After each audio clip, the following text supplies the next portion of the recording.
Just be with me. Just be with me. Okay guys, gagawa tayo ngayon ng masarap na kape. So, ang gagawin natin ngayon ay macchiato. Pag sinabi natin macchiato, ang combination niya lang ay foam and espresso. So, meron tayo una, nag-brewed na ako ng kape. So, meron tayong brewed coffee, 1 shot lang.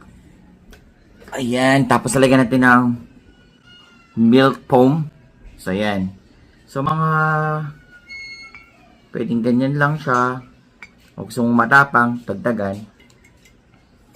Hintayin natin yung ating milk frother.